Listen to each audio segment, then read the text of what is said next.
welcome to Nirmal Bank.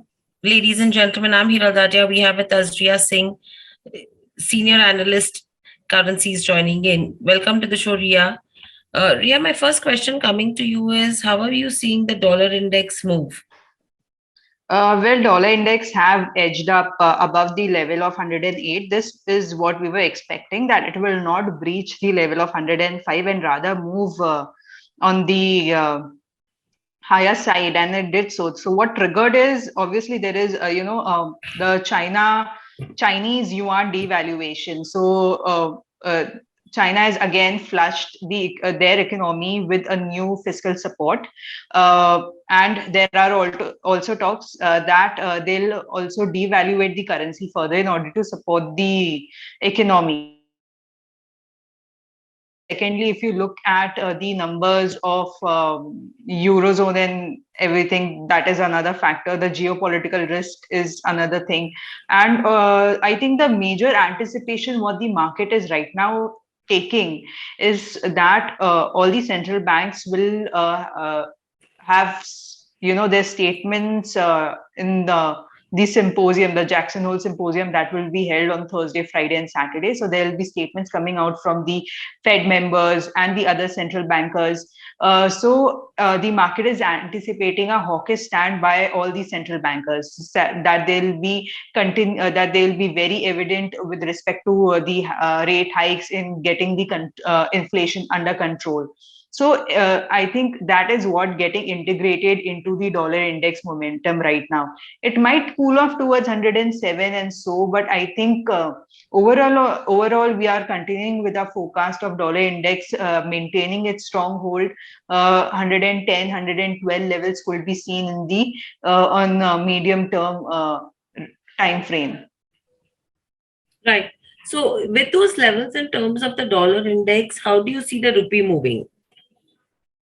Rupee for the Indian rupee, well, RBI has become a godfather for the Indian rupee, because time and again RBI Das governor comes out and says that they are monitoring Indian rupee, they are controlling the volatility, and they are doing it. RBI again sold $2 million from the forex reserve, and I think major of it has went in getting the rupee under control. Otherwise, it would have tested 80, 50 and beyond, but right now it has not done so.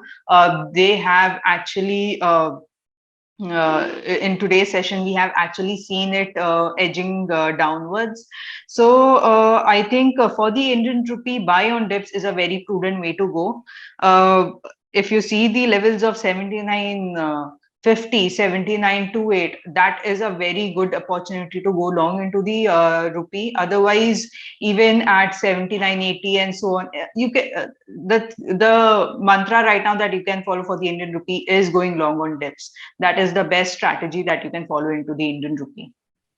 Right. And in terms of the euro and pound, also, how are you viewing it? Well, Euro USD just tested its parity level and beyond. It is right now trading at 0.99. So, and pound is not doing good either. So, what the momentum of both the currency is reflecting the underlying issues that there are into the economy, the inflation pressure, the forecast of the overall world on the GDP growth, or with respect to how they are tackling, how they are forecasting where the Europe and UK will head. I think the pressure of energy crisis will continue. There is again, statements from Russia that they might again slow down the gas supply towards Europe. And though there are talks that some, you know, decision will be arrived with respect to Iran, but I think that is still work in progress. It will not come in time for the Europe to create an alternate channel with respect to tackling the energy crisis. So the overall perspective on pound and euro is bearish. Right. So overall, if you can help us understand what are the strategies that one should look at? The strategies that one can follow is going long into the USD INR above the level of 79.98 for a target of 80.20, 80.28. You can keep an SL at 79.80. You can short GBP INR below the level of 94.